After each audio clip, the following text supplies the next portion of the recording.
Sébastien Coé, bonjour. Bonjour. Bienvenue au Buzz Média Orange Le Figaro. Merci. Alors vous avez une rentrée très chargée en ce moment. Vous animez toujours, comme la saison précédente, la soirée sur la radio Énergie. C'est vrai qu'on s'était vu pour le lancement, mais ça a porté bonheur, il faut que je vienne plus souvent. Et ben voilà, et ça a bien marché, on en reparlera. Et vous allez présenter du coup chez Énergie 12, qui est la télévision du groupe, une nouvelle émission qui va s'appeler Bienvenue chez Coé. Alors, d'après ce qu'on en a entendu, c'est un peu du hardisson, un peu plus rigolo. Non, pas du tout. Non, on a voulu, l'effet d'annonce était sympa et on a voulu justement, ce qui est drôle dans un effet d'annonce, c'est de pas trop en dire. Parce que si vous dites tout et que vous décrivez toute l'émission, pendant 2 mois, il n'y a plus d'effet de surprise quand vous la faites vraiment.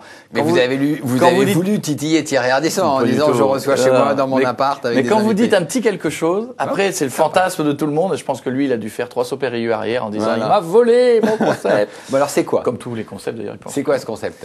On en reparlera dans 2 mois. Mais c'est vrai que le Bienvenue chez Coé vous dit un petit quelque chose. Mais non, que Thierry se rassure. Ça n'a rien à voir. Ça n'a rien à voir. Bon, donc c'est des stars qui viennent, c'est des anonymes parce mais que ça vous reste aimez bien avoir un ça reste ce que je sais faire, c'est-à-dire d'amuser les gens à la télévision et de rire avec des stars et de rire avec du public. De toute façon, en télévision, je voulais faire que quelque chose qui soit synchro avec le one man et qui soit vraiment synchro dans mon personnage. Et puis en plus là, ce qui est magique, c'est qu'on est synchro avec la radio. Mais la rencontre a été simple, c'est-à-dire que on se connaît bien puisque j'ai la chance de produire pas mal de programmes pour beaucoup de chaînes et pour Énergie 12. Oui. Puis voilà, on est dans un métier de télé composé parfois de dirigeants qui voient cette multiplication des chaînes comme une espèce d'horreur, donc qui vivent sur les réserves et qui ne produisent plus rien, qui prennent plus de risques.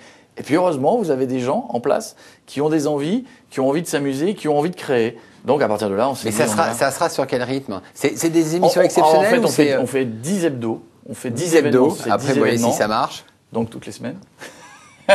Donc oui, bon, alors c'est 2 choses. D'abord, on voit tous si ça marche, et puis il se trouve que j'ai la radio, et il y a la vie de BioAir, et puis j'ai juste un petit one man avec une belle tournée en province jusqu'à Noël, et ensuite tous les jours à Paris. Donc vous n'allez pas avoir beaucoup Palais de temps, des Glaces. c'est ça?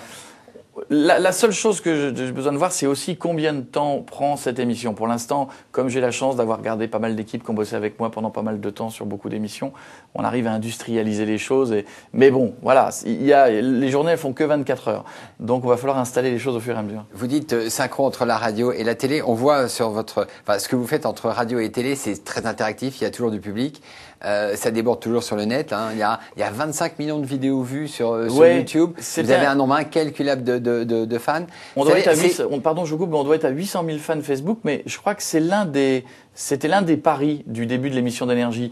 Basiquement, quand on fait de la radio, les gens disent ça va marcher ou ça va pas marcher. Ouais. Mais moi, je voulais voir plus loin. C'était vraiment d'être les premiers à mélanger, à faire en sorte, en se disant que les plus jeunes écoutent la radio le soir et que maintenant on écoute la radio avec son ordi.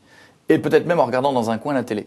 Et donc, on fait plein de choses en même temps. Et ça marche. Mais pour un groupe de médias comme Énergie, toute l'audience qui est sur Facebook ou sur YouTube, c'est pas pour eux, c'est non monétisable. Non, c'est non monétisable, mais en revanche, c'est incontournable. C'est-à-dire que avant, tout le monde avait tendance ces derniers temps, il y a eu une période où on voulait être sur le net. Après, il y a eu une période où on a voulu protéger ses œuvres et ne plus vouloir être sur le net. Et puis, à un moment donné, on se dit que de toute façon, il y a un nouveau public pour lequel c'est incontournable, qui n'écoutera peut-être jamais la radio sur un poste et qui ne regardera peut-être jamais la télévision sur une télé, mais qui regardera tout sur un appareil qui ressemble à une tablette, à un ordinateur, mais sur lequel il a envie de participer. Le principe, c'est pas seulement venir regarder nos vidéos, c'est participer. Je vous expliquerai pas tout ce que l'on a fait dans l'émission de radio, mais la semaine dernière, les auditeurs pouvaient participer à l'émission et influencer ce qui allait arriver. En 1 heure, on a eu 80 000 commentaires. Donc c'est énorme. Oui, c'est juste Alors, énorme. dans votre société de production BioAir, vous produisez beaucoup, et vous l'avez dit, pour les nouvelles chaînes de la TNT, TF6, Énergie 12. Ouais, Comédie, on a Direct 8, voilà. De docs. Vous avez produit aussi pour France Télévisions. Vous préparez quelque chose, des primes pour France Télé? Oui, ça fait partie on a eu un jeu tout l'été sur France 3, qui est une création.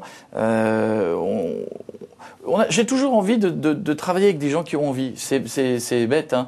Mais nous, on a une petite spécificité chez nous à BioAir, c'est de pas avoir le plus gros catalogue de formats, parce que d'autres le font mieux, et notamment des groupes étrangers.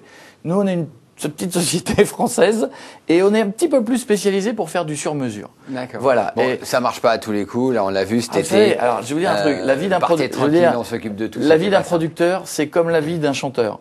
Le chanteur, il y a un numéro 1, tous les autres sont pas numéro 1. Ouais.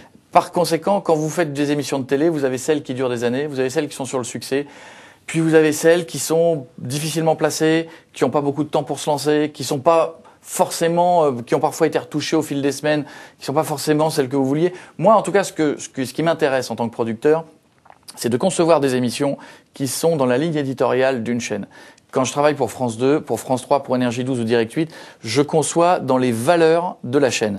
C'est-à-dire, on pourra me reprocher plein de choses, mais jamais d'avoir mis un ovni qui ne soit pas dans les valeurs d'une chaîne. Alors, vous préparez, on en a un tout petit peu parlé, un one-man show qui est rodé en province. Ah ouais, c'est la nouvelle aventure, ça. À Saint-Quentin, qui s'appelle Picard Forever, parce que vous êtes Picard, vous êtes fier de ça. Je parle pas que de la Picardie, je le dis quand même. On a l'impression un peu comme Arthur, comme Danny Boone. Pourquoi est-ce que les humoristes se mettent en scène leur vie?